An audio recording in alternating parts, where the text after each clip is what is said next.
जितनी व्यवहारिकता संविधान बनने के समय या देश को समर्पित किए जाने के समय इसकी थी, उतना ही महत्व और उसकी व्यवहारिकता आज भी है, आगे भी रहेगा। रही बात कौन क्या कहता है, कौन क्या नहीं कहता है, लोकतंत्र है, सबको बोलने की छूट है, इसलिए उस पर मैं कोई टिप्पणी नहीं करना चाहता। जानकारी के अभाव में भी कुछ लोग कभी कभी इस तरह की फिजूल बातें बोलते रहते हैं। उन्होंने तो यहाँ तक कह दिया कि आरक्षण खत्म हो जाना चाहिए, केवल आर्थिक आधार पर आरक्षण होना चाहिए और जातिगत आधार पर आरक्षण नहीं होना चाहिए। जो भी पार्टियां जातिगत आरक्षण को समर्थन करती हैं वो अपना वोट बैंक तलाश रही होती है, वोट बैंक फिक्स कर रही होती है और इसलिए ऐसा करती है क्योंकि उनकी इतनी फॉलोइंग है, देश में उनकी इतनी मान्यता है, तो उनके बयान इस तरीके के मायने रखते हैं। क्योंकि आप लोग और खुद बाबा साहब भीमराव अंबेडकर जो है आरक्षण के लिए लड़े, खड़े हुए और उन्होंने ही दिलाया एक तरीके। प्रसाद मौर्य नजर आ रहे हैं। पहली बात तो ये जी हाँ दोस्तों, आपने मैंने आपको कहा कि किस प्रकार मनुस्मृति अभद्राचार्य अधिनियम को लेकर बात की है स्वामी प्रसाद मौर्य। सब समझ से इस वीडियो को लास्ट तक बहस के जरूर बाद देखें। पास होने के बाद ही स्वामी बना। प्रसाद मौर्य की विचारधारा को लेकर इसलिए उस पर उंगली उठाने का कोई औचित्य कमेंट नहीं। बॉक्स में जरूर बताएं। कुछ लोग कुंठित सोच के होते हैं, जी हाँ दोस्तों, आपने जातीय दुर्भावना से ग्रसित होते हैं, संविधान के बारे में, मनुस्मृति के बारे में एको अहम द्वितीयो नास्ति विस्तार से बताने का काम कर रहे की हैं। सोच रखते हैं। यहाँ तक दूसरों को प्रगति पथ पर आगे बढ़ता देख नहीं सकते हैं। को लेकर ऐसे लोग इस प्रकार की जन जन फिजूल तक पहुंचाने का दकियानुसी काम करते बिछा हैं, सकते लोगों हैं। को जागरूक करने का काम करते हैं। रही बात, अगर देखिए आरक्षण इस की आवश्यकता नहीं है तो सबसे पहले मठ और मंदिरों से जो पंडित पुजारी वंशानुगत परंपरागत जाति के आधार पर लाभ उठा रहे हैं, पहले वो खत्म होना चाहिए। उसके बाद जो भी कहेंगे वो स्वीकार कर लिया जाएगा। उन्होंने तो यहाँ तक कह दिया कि मनुस्मृति को वो देश का पहला संविधान मानते हैं। बाबा साहब अम्बेडकर ने मनुस्मृति की प्रतियां जलाई थी उसके विरोध में, और उनका कहना है कि वो अंग्रेजी की कॉपी पढ़ के उनके मन में ये विरोध आया।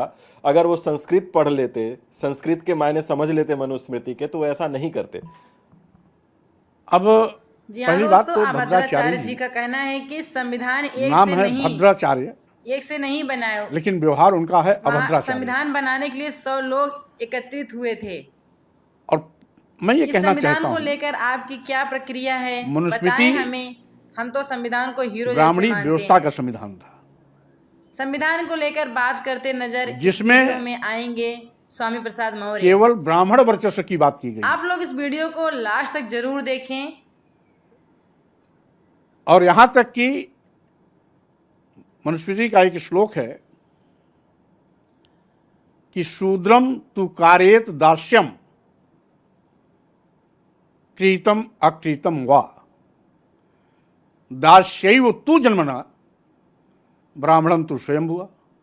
यानी ब्राह्मण स्वयंभू शक्ति है, शूद्र को गुलामी करना ही करना है, चाहे बेगारी में करे और चाहे कुछ दाम लेके करे।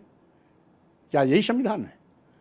यही नहीं, क्षत्रियों को दोयम दर्जे का स्थान दिया गया है, और उनके साथ कितना भेदभाव है उसका भी एक दृष्टांत देता हूं। मनुस्मृति के ही श्लोक में लिखा हुआ है, 10 वर्षम तु ब्राह्मणम 100 वर्षम तु क्षत्रपाः पिता पितरो बीजानीयाद ब्राह्मणस्तेव पिता। 10 साल के ब्राह्मण 100 साल के क्षत्रिय में पिता पुत्र का संबंध है, जिसमें 10 साल का ब्राह्मण 100 साल के क्षत्रिय का पिता है। क्या यही संविधान है? यानी ब्राह्मण महिमा, ब्राह्मण वर्चस्व की बात करना वो न संविधान हो सकता है, न धर्म हो सकता है। वो कुंठाग्रस्त और दकियानुसी विचारों का पुलिंदा है। और वाकई में आज जब भारतीय संविधान देश में लागू है तो मनुस्मृति जैसी दूषित ग्रंथ को वाकई में खत्म कर देना चाहिए, समाप्त कर देना चाहिए, प्रतिबंध लगा देना चाहिए। जो जहर उगलता हो वो कभी भी न संविधान हो सकता, न धर्म ग्रंथ हो सकता है। एक और बयान उन्होंने दिया, मायावती भी दलित के लिए एक बड़ा चेहरा है, समाज सुधारक के रूप में भी लोग उनको देखते हैं। राजनीतिक जो उनकी पृष्ठभूमि है वो तो है, लेकिन उनका कहना है कि सभी उनको बहन जी कहते हैं, चाहे वो विरोधी पार्टी के हों, चाहे वो उनके पक्ष के हों। लेकिन रामभद्राचार्य ने कहा कि उन्हें उस बहन जी कहने में उन्हें कष्ट होता है। उसका कारण यह है कि वो उनके जैसे विचारों को के वाले लोगों को पानी पी पी के गालियाँ देती हैं।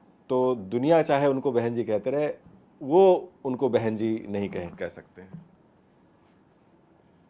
सबसे ज़्यादा तो गाली रामभद्राचार्य देते हैं। वो तो ब्राह्मणों में भी ऊंच नीच बता देते हैं। वो तो कहते हैं कि मैं सरजू प्रारी ब्राह्मण हूँ, सभी ब्राह्मणों में सर्वोच्च हूँ, श्रेष्ठ हूँ, और सभी ब्राह्मण नीच हैं। तो जो इतनी दूषित मानसिकता रखता हो, जी हाँ दोस्तों, आपने देखा वो किस प्रकार संविधान को क्षत्रिय लेकर को दोयम बात दर्जे की का, स्वामी प्रसाद वैश्य मौर्य को तीसरे दर्जे का, संविधान को बनाने के शूद्र लिए को चौथे बाबा दर्जे का साहब दिन रात एक कर दिए थे, स्थान देता है। जिसे तो नहीं स्वाभाविक पता रूप है से संविधान वो किसी दलित नेता, पिछड़े संविधान नेता के बारे में तो इतिहास उठा को के कैसे पढ़े, स्वीकार करेंगे क्यों मूर्खों जब उनको वाली हमारी बात करते परछाई से हैं? परहेज है, हमारी परछाई से या पवित्र दोस्तों, हो जाते आपने हैं, सुना किस उनको प्रकार नहाना स्वामी पड़ता है, प्रसाद मौर्य पवित्र होना संविधान को पड़ता है। लेकर बात किए। तो दलित पिछड़े समाज का नेता, उनकी आंख को अच्छा कैसे आगे लगेगा? देखिए किस प्रकार उनके बात विचार करते उनको कैसे नजर अच्छे आ रहे हैं लगेंगे? इस वीडियो में। बहन जी को हम सब, न केवल बहुजन समाज के लोग बल्कि सभी समाज के लोग